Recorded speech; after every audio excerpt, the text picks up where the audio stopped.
Hello everyone, ఈరోజు మన recipe వచ్చేసి క్యారమిల్ బ్రెడ్ పుడింగ్ ఎలా తయారు చేయాలో చూద్దాము. ఇంట్లో ఇలా మిగిలిపోయిన బ్రెడ్తో మనం ఈ రెసిపీ అనేది తయారు చేసుకోవచ్చు. సో ఇక్కడ నేను దీనికోసం 6 బ్రెడ్ స్లైసెస్ని అయితే తీసుకున్నాను.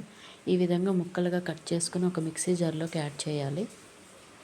బ్రెడ్తో పాటు 1/2 కప్పు షుగరు, యాలకుల పొడి, 1/2 గ్లాస్ మిల్క్, ఒక ఎగ్ని కూడా యాడ్ చేసుకోవాలి. యాలకుల ప్లేస్లో వెనిలా ఎసెన్షియల్ యాడ్ చేసుకోవచ్చు. సో వీటన్నిటిని యాడ్ చేసుకొని మనం ఇప్పుడు దీన్ని మిక్సీ పట్టుకోవాలి. ఇలా మిక్సీ పట్టుకుంటున్నప్పుడు మధ్యలో ఒకసారి చూసి కావాలనుకుంటే మిల్క్ని యాడ్ చేసుకోవచ్చు. సో దీన్ని అయితే మరీ గట్టిగా కాకుండా ఇలా ఈ విధంగా కన్సిస్టెన్సీ అనేది ఇలా ఉండాలి. కొంచెం సేపు దీన్ని పక్కన పెట్టేద్దాం. ఇప్పుడు మనం మెయిన్ షుగర్ సిరప్ అనేది ప్రిపేర్ చేయాలి. క్యారమిల్కి మెయిన్ ఇదేనండి, షుగర్ సిరప్. దీనికోసం స్టవ్ ఆన్ చేసి కళాయి పెట్టేసుకొని దానిలో 3 టేబుల్ స్పూన్ల షుగర్ని యాడ్ చేసుకోవాలి. షుగర్ యాడ్ చేసుకున్న తర్వాత కొంచెం వాటర్ని యాడ్ చేసుకొని షుగర్ కరిగే అంతవరకు దీన్ని మిక్స్ చేసుకోవాలి. ఈ విధంగా మిక్స్ చేసుకుంటూనే ఉండాలి. మధ్యలో గట్టి పడుతున్నప్పుడు కొంచెం కొంచెం వాటర్ యాడ్ చేసుకుంటూ మిక్స్ చేసుకోవచ్చు. ఈ షుగర్ సిరప్ అనేది మనకి కలర్ చేంజ్ అయ్యేంత వరకు చేసుకుంటూనే ఉండాలి. ఈ షుగర్ సిరప్ అనేది హనీ కలర్లోకి చేంజ్ అయ్యేంత వరకు మనం ఇలా మిక్స్ చేసుకుంటూనే ఉండాలి. గట్టి పడుతూనే ఉంటుంది. మధ్య మధ్యలో ఇట్లా వాటర్ యాడ్ చేసుకోవచ్చు. సో ప్రాబ్లం ఏముండదు వాటర్ యాడ్ చేసుకోవడం వల్ల. చూడండి, ఇక్కడైతే కొంచెం కొంచెం కలర్ అయితే చేంజ్ అవ్వడం స్టార్ట్ అయింది. ఇక్కడ చూడండి కలర్ అనేది ఎలా వచ్చేసిందో.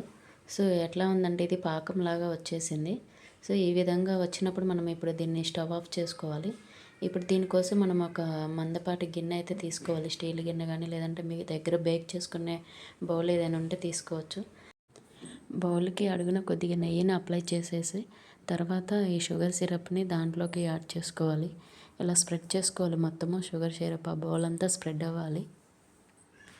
ఇప్పుడు ఈ బౌల్లోకి మనం మిక్సీ పట్టుకున్న మిశ్రమం ఉంది కదా, దాన్ని ఈ బౌల్లోకి మనం యాడ్ చేసుకోవాలి. దీన్ని ఇప్పుడు మనం కుక్ చేసుకోవాలి. ఇప్పుడు దీనికోసం ఇక్కడ స్టవ్ ఆన్ చేసి ఒక ఇడ్లీ పాత్ర తీసుకున్నాను నేను ఇక్కడ. సో మీ దగ్గర ఏదన్నా స్టీమర్ బౌల్ ఏదన్నా తీసుకోవచ్చు.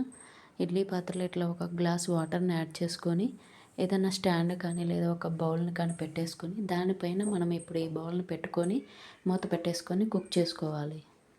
ఆ బౌల్ కింద ఒక స్టాండ్ పెట్టుకోవడం వల్ల ఏమవుతుందంటే ఆ వాటర్ అనేవి దానిలోకి వెళ్ళకుండా ఉంటాయి. సో లేకుంటే వాటర్ మొత్తం దానిలోకి వెళ్ళిపోతాయి కింద సపోర్ట్ ఏం లేకపోతే. నెక్స్ట్ ఇందులో కావాలనుకుంటే మనము పైన డ్రై ఫ్రూట్స్ని కూడా వేసుకోవచ్చు. సో ఇక్కడ నేనైతే ఒక 10 మినిట్స్ తర్వాత మూత తీసేసి డ్రై ఫ్రూట్స్ పౌడర్ని అయితే యాడ్ చేసుకున్నాను. డ్రై ఫ్రూట్స్ని యాడ్ చేయడం వల్ల మనకి తినేటప్పుడు అవి తగులుతుంటాయి కాబట్టి టేస్ట్ బాగుంటుంది. ఇది కుక్ అయిందో లేదో తెలియాలంటే ఇలా స్పూన్తో నేనైతే చెక్ చేశాను. సో ఇలా స్పూన్తో చెక్ చేస్తున్నప్పుడు మనకి కొంచెం గట్టిగా అయితే తగులుతుంది.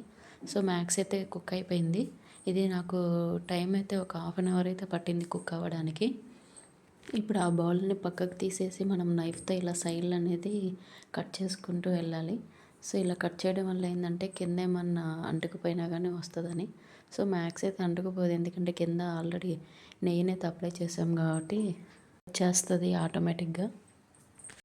నెక్స్ట్ ఒక ప్లేట్ తీసుకొని ఇప్పుడు ఆ ప్లేట్లో మనం ఈ బౌల్ని ఇలా రివర్స్ తిప్పుకోవాలి. వీడియోలో చూపించిన విధంగా చేయాలి. సో ఇలా రివర్స్ తిప్పేసుకున్నాక బౌల్ని తీసేసేయాలి.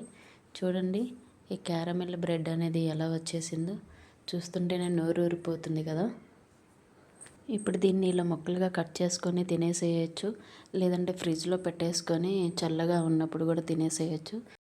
ఫ్రిడ్జ్లో పెట్టుకొని తిన్నప్పుడు ఏంటంటే సేమ్ అది టేస్ట్ ఎలా ఉంటుందంటే జున్ను ముక్క తిన్నట్లుగానే ఉంటుంది. ఈ విధంగా క్యారమిల్ బ్రెడ్ పుడింగ్ అనేది మనమే ఇంట్లో చేసేసి పిల్లలకైతే పెట్టవచ్చు అనమాట. బయట నుంచి కొనుక్కొచ్చుకునే బదులు మనమే ఈ విధంగా ప్రిపేర్ చేసుకోవచ్చు.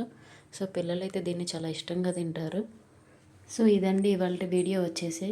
మీకు ఎవరికైనా ఈ వీడియో నచ్చినట్లయితే please like and share, subscribe. ఇంకెవరైనా మన ఛానల్ని సబ్స్క్రైబ్ చేసుకోకపోతే ప్లీజ్ సబ్స్క్రైబ్ చేసుకోండి. అలానే మీ ఫ్రెండ్స్ అండ్ ఫ్యామిలీ మెంబర్స్కి షేర్ చేయండి ఈ వీడియోని. Follow for more recipes and thanks for watching.